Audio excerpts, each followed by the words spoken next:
Olá, hoje a gente vai mergulhar no material de estudo que é, assim, denso, mas absolutamente fundamental. Direito Constitucional Brasileiro. Nossa missão aqui é extrair o ouro, sabe? Os pontos mais importantes e também aquelas pegadinhas sobre direitos e garantias fundamentais. E para guiar essa nossa conversa eu pensei numa imagem, que é a construção da Casa da Cidadania. Que tal? Adorei a analogia, é uma ótima forma de visualizar. A ideia é essa mesmo, montar essa estrutura juntos. No nosso primeiro bloco, a gente assenta a fundação, que são os direitos e garantias mais básicos. A base de tudo. Exato. Depois, num segundo, a gente define as regras do condomínio, ou seja, os direitos políticos. Ok. Em seguida, a gente vai ver como é a vida dentro da casa, com os direitos sociais. E por fim, o mais importante talvez, a gente instala o sistema de segurança. Os remédios constitucionais. Isso, as ferramentas para proteger tudo isso que a gente construiu. Perfeito. Então vamos lá, mãos à obra. A fundação da nossa casa, ela começa com uma ideia, que o material organiza como gerações ou dimensões de direitos. A primeira geração é a da liberdade. O que isso significa, se na prática? Na prática, significa que a primeira grande briga dos cidadãos com o Estado foi por um pedido simples: não se meta na minha vida. São chamados direitos negativos. Negativos. Por que negativos? Não porque são ruins, claro, mas porque eles exigem uma abstenção do Estado, um não fazer. Direito à vida, liberdade de expressão, à propriedade. Basicamente, o Estado tem o dever de não atrapalhar essas liberdades. Entendi. Então a lógica do Estado liberal clássico é essa. Ele te protege do próprio Estado. Mas aí vem a segunda geração, a da igualdade, e parece que o jogo vira completamente, né? Vira mesmo, porque aqui não basta mais o Estado não atrapalhar, ele precisa agir. São os direitos positivos, que exigem uma prestação, uma ação concreta do Estado. Saúde, educação, trabalho. O Estado precisa construir hospitais, escolas, criar políticas de emprego. Tudo para garantir que a igualdade não seja só uma palavra bonita no papel. E essa é uma tensão que a gente vive até hoje, né? No debate sobre o tamanho do Estado, o orçamento público, é basicamente sobre como a gente financia esses direitos positivos. Exatamente.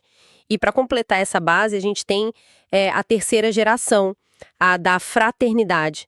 São direitos que não pertencem a um indivíduo específico, mas a toda a coletividade. Direitos difusos, né, que se fala. Isso, difusos, coletivos, transindividuais. Pensa no direito a um meio ambiente equilibrado, à paz, à defesa do consumidor. Supera a lógica do eu para focar no nós e até nas futuras gerações. Falando em liberdade e coletividade, um ponto que o material destaca e que sempre gera confusão é a diferença entre direito de reunião e de associação. Como a gente separa os dois? A chave principal é o tempo. A reunião, por natureza, ela é temporária, é transitória. Uma manifestação na praça, um comício. Acontece, tem um objetivo e acaba. E tem regras para isso, né? Tem, a Constituição exige que seja pacífica, sem armas, em local aberto ao público e que não frustre outra reunião que já estava marcada para o mesmo lugar. E o material traz um detalhe que eu achei ótimo, que é uma clássica pegadinha de prova. Se uma única pessoa aparece armada numa manifestação pacífica, a reunião toda vira ilegal. Acaba tudo. Não, e esse é um ponto excelente sobre proporcionalidade. A reunião em si não é dissolvida. O que acontece é que aquela pessoa, o indivíduo que está com a arma, é retirado do local. Isso é para preservar o direito de todos os outros que estão ali se manifestando pacificamente. A exceção não pode anular a regra. Faz todo sentido. E a associação, então, seria o oposto no quesito tempo. Seria algo permanente. Exatamente, a associação tem esse caráter de estabilidade, de permanência. Um sindicato, um clube, uma ONG, as pessoas se unem com um propósito que dura. E aqui a liberdade é dupla, é tanto de se associar quanto a de não se associar, ou de sair quando quiser. E é sobre essa liberdade de sair que o material destaca uma decisão bem importante do STF. Basicamente, não dá para prender alguém numa associação só porque a pessoa tem uma dívida, é isso. Exatamente isso. A decisão do Supremo, Diz que é inconstitucional condicionar a desfiliação ao pagamento de débitos.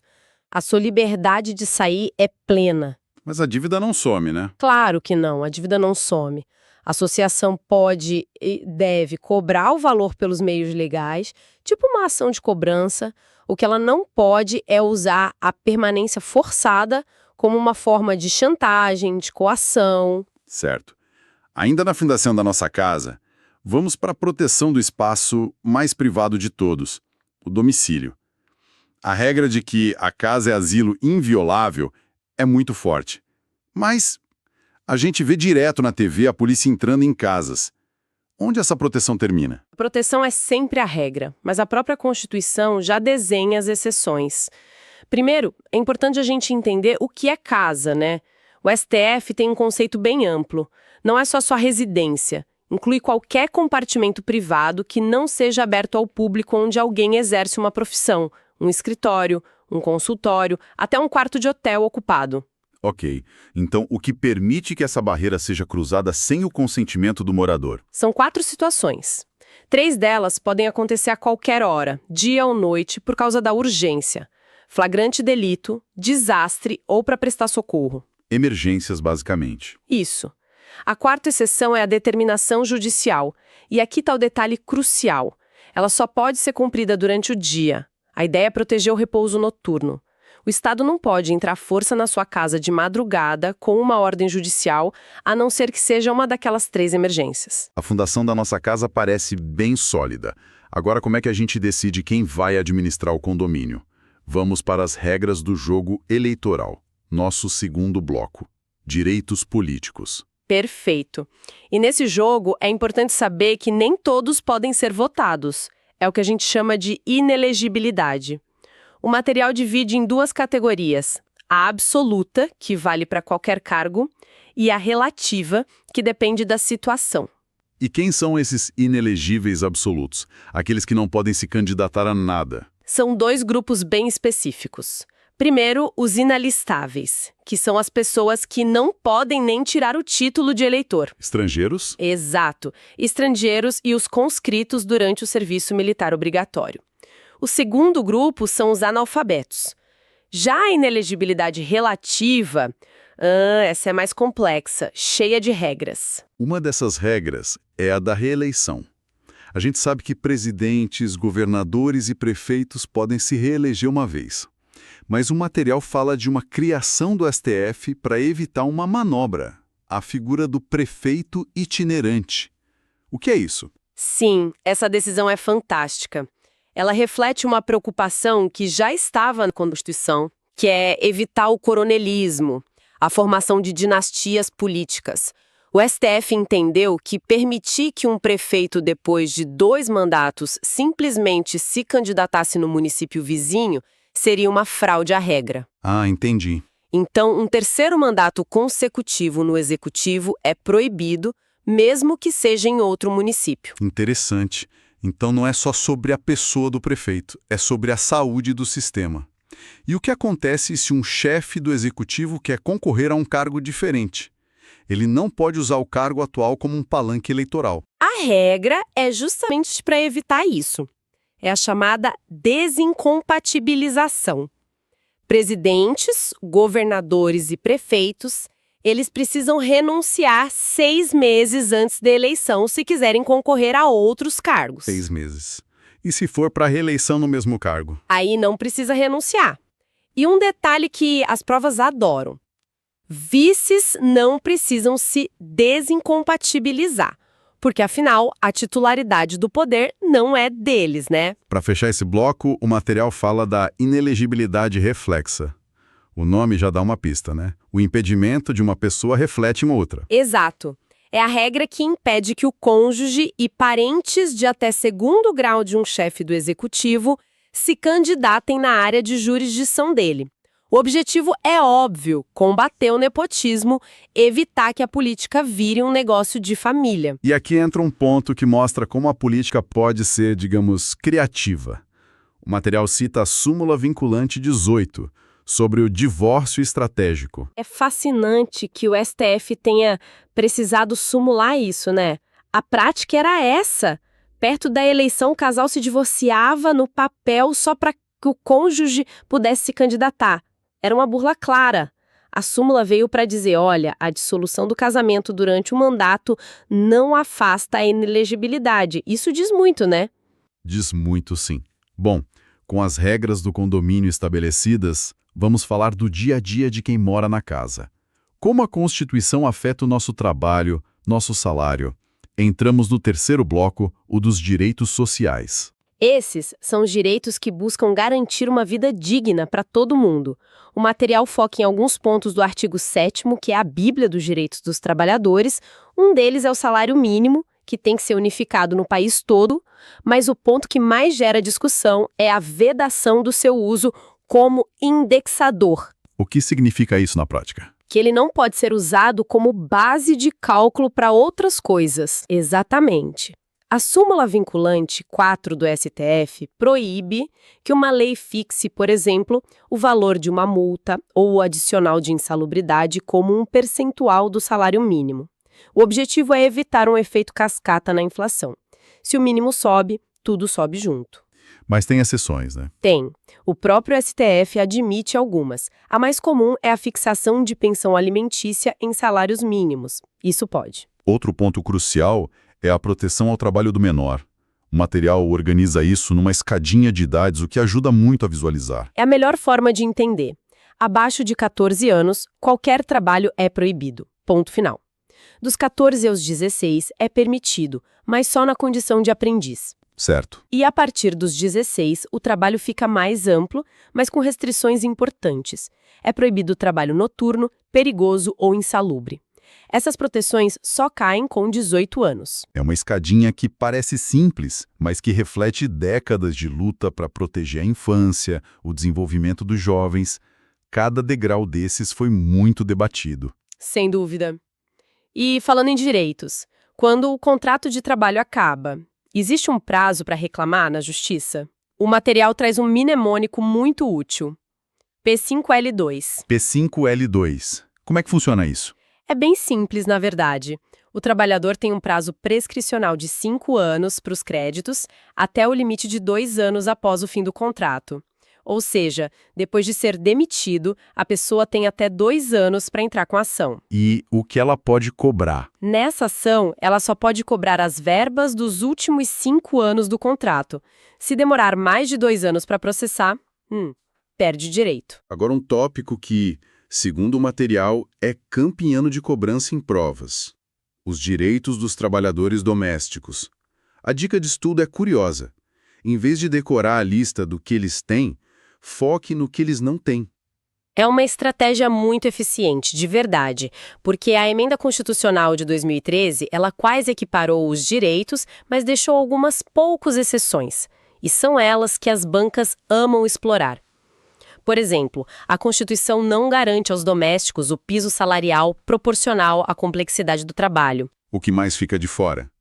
Parece um pouco estranho que algumas coisas não se apliquem. Fica de fora a participação nos lucros, o que é lógico, já que o emprego não tem fim lucrativo. Também não se aplica a jornada de 6 horas para trabalho em turnos ininterruptos e outra que gera debate, a proteção em face à automação e o adicional para atividades penosas, insalubres ou perigosas. Memorizar essa listinha de exceções é um atalho valioso. Ok, mas e quando algo na nossa casa da cidadania dá errado? Quando um direito nosso é desrespeitado? A Constituição prevê um sistema de segurança, né? Chegamos ao nosso último bloco, a caixa de ferramentas dos remédios constitucionais. Uma analogia perfeita. São ações judiciais com procedimento especial, mais rápido, para corrigir violações de direitos fundamentais. Cada ferramenta para uma coisa. Vamos começar pela mais conhecida de todas, o habeas corpus. O HC, ele é o guardião da liberdade de locomoção, o direito de ir, vir e ficar. A finalidade dele é única e exclusiva. E o mais interessante é que ele pode ser preventivo. Você pode entrar com o HC antes de uma prisão ilegal acontecer. Aí ele gera o salvo-conduto. Ah, sim. E os diferenciais dele são marcantes. É uma ação gratuita e não precisa de advogado. Qualquer pessoa pode impetrar um HC em favor de outra. E se o problema não é a minha liberdade de ir e vir, mas o acesso a informações sobre mim que o governo tem. Aí a ferramenta é outra, o habeas data. O HD serve para duas coisas: acessar informações pessoais em bancos de dados do governo e para retificar dados errados. O detalhe-chave aqui é um pré-requisito. Você precisa provar que tentou resolver administrativamente antes e que houve uma recusa. Não dá para ir direto para a justiça. Certo. E para todos os outros direitos que não são nem locomoção nem informação. Parece que o mandado de segurança é a ferramenta coringa, né? Ele é. O MS protege o que a gente chama de direito líquido e certo. Que é um direito que você consegue provar de cara, com documentos. Exatamente, sem precisar de uma longa produção de provas, testemunhas. O detalhe crucial aqui é o prazo. Você tem 120 dias a contar da ciência do ato ilegal para entrar com o MS. Passou disso, já era. E o que acontece quando o direito existe na Constituição, mas não tem uma lei que o regulamente? O problema aqui não é um ato do governo, mas a falta de um ato do Congresso. Para essa omissão, a ferramenta é um mandado de injunção. Ele é usado quando a falta de uma lei impede você de exercer um direito. O melhor exemplo é o direito de greve dos servidores públicos. E aqui, a atuação do STF é fundamental. O tribunal adota a posição concretista. Posição concretista. O que isso quer dizer na prática? Significa que o STF não se limita a dar um puxão de orelha no Congresso. Ele vai além e cria uma solução provisória para aquele caso. No caso da greve, o STF determinou que, enquanto não tiver lei própria, se aplica a lei de greve do setor privado. É uma forma de garantir que a Constituição funcione. E se o problema não é um direito meu individual, mas algo que prejudica toda a comunidade, como corrupção, um dano ambiental, existe uma ferramenta para o cidadão fiscalizador? Existe, e é a ação popular. Ela permite que qualquer cidadão, e o detalhe é esse, precisa ser cidadão com título de eleitor em dia, peça à justiça a anulação de um ato lesivo ao patrimônio público, à moralidade e ao meio ambiente. É um instrumento poderosíssimo de controle social. E tem um grande incentivo. Salvo uma fé, o autor não paga os custos do processo se perder. Ufa! Que jornada, hein? Usando a nossa imagem, a gente assentou a fundação com os direitos de liberdade e igualdade, definimos as regras do condomínio com as normas políticas, olhamos a vida dentro da casa com os direitos sociais e, por fim, instalamos e testamos todo o sistema de segurança, a caixa de ferramentas, dos remédios. A síntese final é que dominar esses conceitos vai muito, muito além de se preparar para uma prova, sabe? É sobre compreender a arquitetura da nossa cidadania, a dinâmica da relação entre o Estado e cada um de nós. É um manual de instruções dos nossos direitos básicos. Mostra tanto o que a gente pode exigir quanto como a gente pode se defender. Exato. E para fechar, o material nos deixa com uma provocação, baseada justamente num ponto que a gente discutiu aqui. Vimos que no mandado de injunção, o STF adota essa posição concretista, na prática criando uma norma temporária para viabilizar um direito que o Congresso não regulamentou. E a reflexão que fica é: até que ponto essa atuação do judiciário, que muitas vezes é a única forma de garantir um direito, acaba por desafiar o princípio da separação dos poderes, que é, ironicamente, um dos pilares de sustentação dessa mesma Casa da Cidadania que a gente analisou hoje. É uma linha muito, muito tênue e um dos grandes debates do nosso tempo.